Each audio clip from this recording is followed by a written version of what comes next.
The morning sun glistened across the calm surface of the lake, its golden rays painting ripples of light that danced with the rhythm of the wind.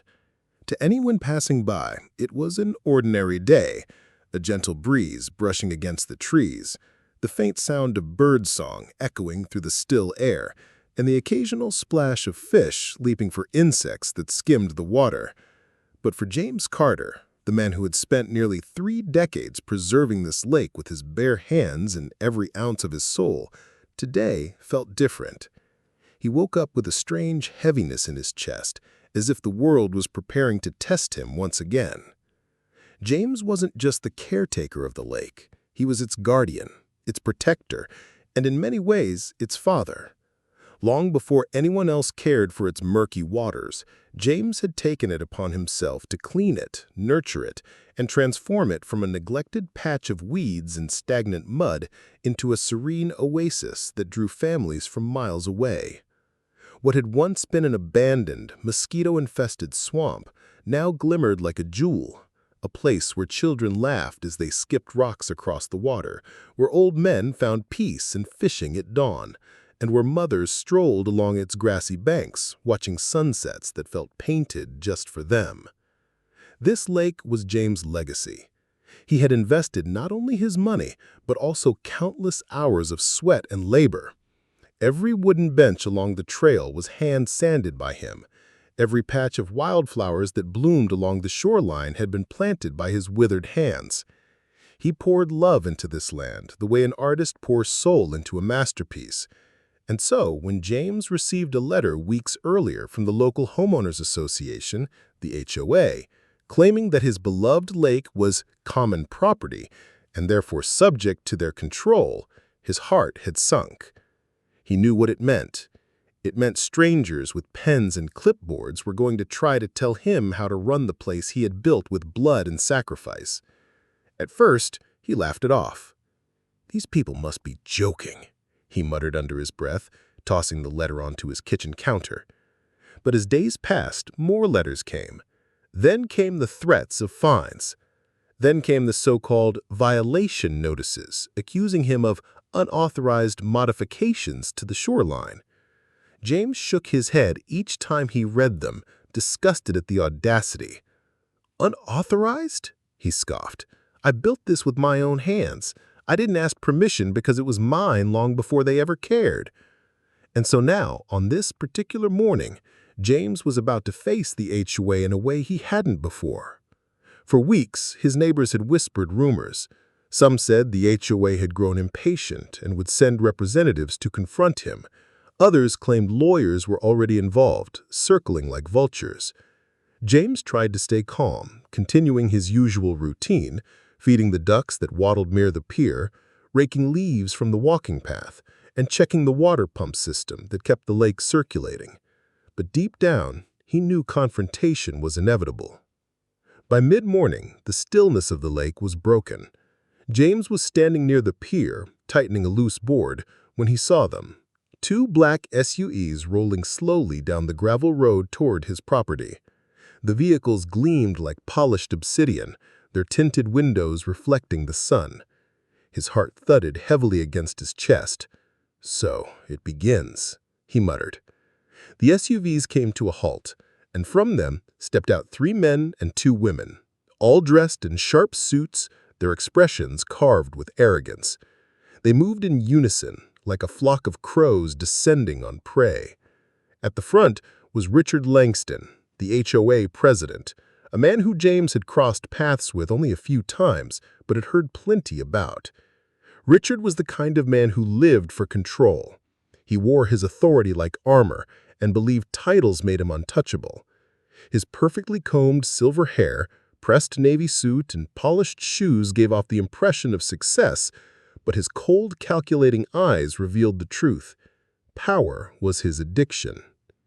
Behind Richard were his council members, clipboard carriers, rule enforcers, self-proclaimed gatekeepers of the neighborhood's standards.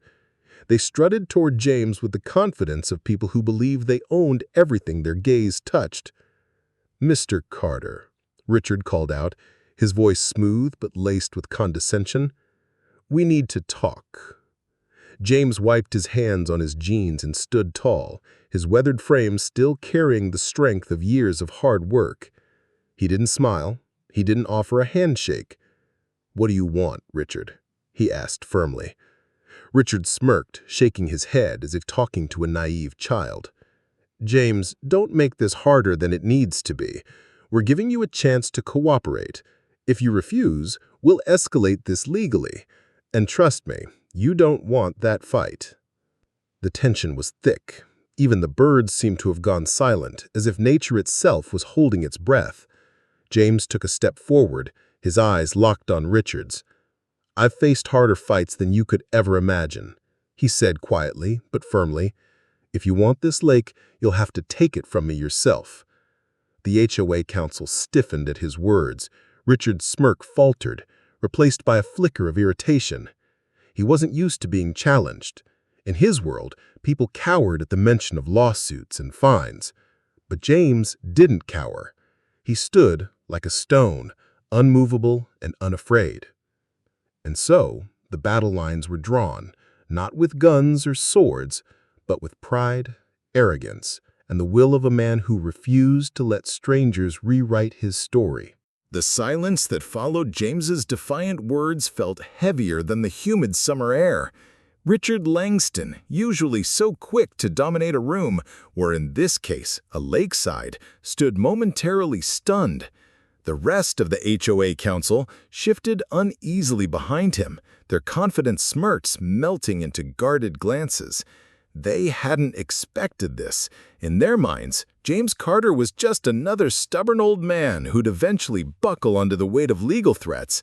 But the man before them wasn't retreating. He wasn't trembling. He was standing like the shoreline itself, unyielding, carved from years of weathering storms. "James," Richard finally said, regaining his composure, "don't confuse pride with wisdom. This is bigger than you. The community owns this space now. We want to enhance it, make improvements." "Improvements?" James cut in, his voice sharp enough to slice the air. He gestured toward the glistening water, the benches, the freshly mown grass, the wildflowers that swayed gently in the breeze. "What more do you need? I've spent decades improving this place. I planted every blade of grass, laid every stone along the trail, built every bench where your neighbors sit with their families. Don't stand there and talk to me about improvements when you've never lifted a finger here." A murmur rippled through the small crowd of neighbors who had begun gathering at the edge of the property. Word traveled fast in their community, and it seemed that the sight of black SUVs had drawn curious eyes. Mothers with strollers, men in jogging gear, and kids with bikes all lingered at a distance, whispering. Some knew James's story, others were hearing it for the first time, but all of them could feel the tension, like the crackle before a thunderstorm. Richard, aware of the growing audience, straightened his posture and raised his voice, his politician-like tone returning. "Mr. Carter, the issue is not about your effort. It's about legality. You cannot claim ownership of something designated as shared property. The community has rights here, and as president of the HOA, it's my duty to enforce them." James's fists clenched at his sides, the calluses on his palms pressing into each other. He looked Richard dead in the eye. "I've given more to this community than any of you ever will. When the flood hit 5 years ago, who drained this lake by hand to save your basements from flooding? Me. When the water pump failed last winter, who fixed it in the freezing cold at midnight? Me. When the kids needed a place to play, who built the swing sets and picnic areas out of his own pocket? Me. And now you want to stand here and tell me I don't belong on the land I've bled for?" The words hit like hammer strikes, each one echoing across the quiet crowd. People who had once accepted James's work as a given now shifted uncomfortably, as though they were realizing for the first time the depth of his sacrifice. But Richard, ever the tactician, smirked again and said, "You've done nice work, James. No one is denying that. But the law doesn't care about sweat or sentiment. The law cares about paperwork, and I have the paperwork." He waved the folder again, his silver watch catching the light like a weapon. James's heart pounded. He had seen men like Richard before, men who believed money and titles could rewrite history, men who thought a pen stroke was more powerful than a lifetime of effort. For a moment, anger threatened to consume him, but then a strange calm washed over him. He realized this wasn't just about him anymore. This was about something larger. The idea that people who never sacrifice, who never build, who never give, could swoop in and claim ownership of something sacred. You can wave your folder all you want, but this lake doesn't answer to your papers. It answers to me. And if you think you can take it without a fight, you're welcome to try. But I warn you, you'll regret it. Gasps spread through the crowd. Mothers pulled their children closer, sensing the intensity of the moment. Some whispered that James was a hero for standing his ground. Others worried he was digging himself into a battle he couldn't win. But Richard, sensing his grip slipping, turned to the crowd as though campaigning for votes. "Ladies and gentlemen, this man is delusional. He's clinging to something that doesn't belong to him. The community deserves better. Imagine a new park here, with modern facilities funded by the HOA. Imagine safety regulations, insurance coverage, liability protections. He's standing in the way of progress." But his words, polished and rehearsed, didn't land the way he hoped. Eyes shifted back to James, who stood tall with his worn jeans, faded shirt, and weathered hands. There was no polish in him, no gloss, just raw truth. James looked out at the faces surrounding him. For years, they had enjoyed the fruits of his labor, without truly seeing the laborer. Now they had a choice, to stand with the man who had built their sanctuary, or to side with the suits who claimed ownership with papers and threats. For a long moment, no one spoke. The lake shimmered, the wind whispered through the trees, and it felt as if time itself was holding its breath. Then from the back of the crowd, an older woman stepped forward. Mrs. Green, who had lived in the community almost as long as James, raised her trembling voice. "I was here when this place was nothing but swamp. I watched James build it with his own 2 hands. If you take this from him, you're not just stealing land, you're stealing his life's work." Her words broke the silence like a stone through glass. Others began nodding. Some murmured in agreement. Richard's jaw tightened. He hadn't expected resistance. But James didn't smile. He didn't cheer. He simply stood taller, his heart swelling with both pride and sadness. The battle was far from over. He knew the HOA wouldn't stop here. They would escalate. They would try to crush him with courts and lawyers and rules written in fine print. But for now, for this moment, he wasn't alone. And that, James thought, was enough to keep fighting. The following week, the battle moved from the lakefront into the heart of the town, a sterile, wood-paneled courtroom where the fate of James Carter's sanctuary would be decided. The HOA had filed its lawsuit, pushing for immediate injunctions to bar James from entering community property. Their lawyers, polished in navy suits and armed with stacks of binders, looked smug, as if the outcome was already certain. On the opposite side sat James, his posture steady but his clothes plain, a worn flannel shirt tucked into faded jeans. He didn't have an army of lawyers. He had one, a young, fiery public interest attorney named Clara Ruiz, who had agreed to represent him pro bono after hearing whispers of his story. The courtroom buzzed with anticipation. Reporters sat scribbling in their notepads, sensing the drama of a local story with national resonance. Residents filled the benches, some supporting James, others lured by Richard's promises of modernization. The judge, an older man with stern eyes, called the session to order. "This court will hear the case of Lakeside Homeowners Association versus James Carter," he intoned. Richard himself rose to deliver the opening statement, his voice smooth, rehearsed, almost theatrical.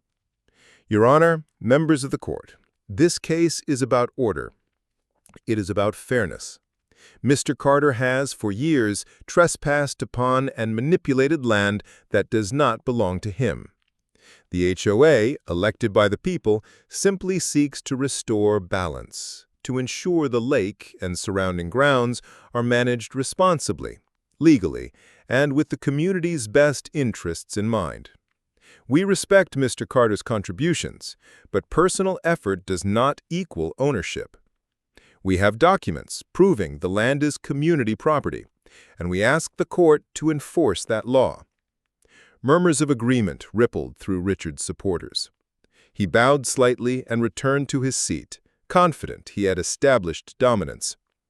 Then Clara stood. She was small in stature, but when she spoke, her voice carried a sharp clarity that sliced through the murmurs. "Your Honor, this case is not about order. It is about erasure. It is about whether a man who has devoted his entire life to creating and preserving something for others can be stripped of it by people who never lifted a hand to build it. Mr. Carter has been the sole steward of this land for decades. The benches, the trails, the maintenance, the safety, everything exists because of him. The HOA claims paperwork, but paperwork does not plant trees. Paperwork does not wade waist-deep into floodwaters to save homes. Paperwork does not mend broken pumps at midnight to prevent disaster. This is not just land. This is legacy. And we will prove that the HOA's so-called ownership is not only flawed, but morally bankrupt." The audience erupted with whispers. Some clapped softly before the judge's gavel struck order. James watched Clara with a mix of gratitude and awe. For years he had fought alone. Now someone else carried his fight with the same fire that burned in him. The trial began. Witnesses were called. HOA members testified about bylaws, meeting minutes, and property maps. Their evidence was technical, precise, but cold. Then Clara began her cross-examinations. "Mr. Langston," she asked Richard directly while he was on the stand, "you say the HOA owns this land. Can you tell the court when the HOA last repaired the pump that prevents flooding in nearby homes?" Richard hesitated. "That's operational, not ownership. Yes or no, sir?" "No." "And when was the last time the HOA trimmed the trees, repaired the benches, maintained the playground?" Richard's face reddened. We haven't been responsible for that." Clara leaned forward. "So, to clarify, the HOA claims ownership, but has provided zero labor, zero resources, and zero care to this land. Is that correct?" The courtroom hummed. Richard sputtered. "That doesn't negate our legal—" "Thank you. No further questions." Next came the townspeople. One by one, they told stories of James's tireless work. Mrs. Green described how he built picnic tables so her grandchildren could celebrate birthdays by the water. A young mother recounted the night James carried her daughter out of floodwaters when the storm drains failed. A retired firefighter testified that James had single-handedly reinforced the shoreline with stone, preventing erosion that could have destroyed property values for everyone. Each story painted James not as a trespasser, but as a guardian. Richard's lawyers objected repeatedly, calling the testimonies irrelevant sentiment. But the judge allowed most of them, his stern face betraying nothing, though his eyes lingered on James longer each time. Then came the turning point. Clara introduced a surprise witness, a county records officer. She presented decades-old documents showing that the lakefront had never been properly transferred into HOA control. In fact, the deed listed James Carter's late father as the last registered caretaker. The paperwork Richard had waved so triumphantly, it was riddled with inconsistencies, conveniently updated during his presidency with signatures that didn't match archival records. The courtroom gasped. Reporters scribbled furiously. Richard stood, shouting that this was a smear campaign, but the judge silenced him with a glare. Finally, Clara called James himself to the stand. The room quieted. James walked slowly, the weight of years and the gravity of the moment heavy on his shoulders. He raised his hand, swore the oath, and sat. Clara's voice softened. "Mr. Carter, why have you fought so hard for this land?"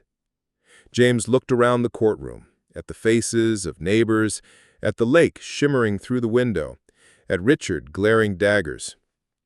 His voice was steady, but every word carried the weight of his soul. This place is not just dirt and water. It's where families gather, where children learn to ride their bikes, where neighbors find peace after long days. It's where I buried my wife's ashes under the oak tree she loved. Every bench, every trail, it's a piece of me.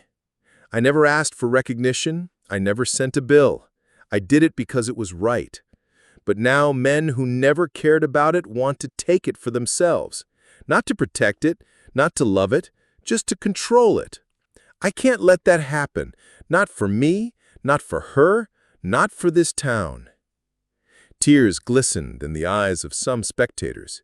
Even the judge's face softened, though he quickly masked it. Clara placed her hand on James's shoulder. No further questions. The closing arguments sealed the contrast. Richard ranted about bylaws and technicalities, his tone growing shrill, desperate.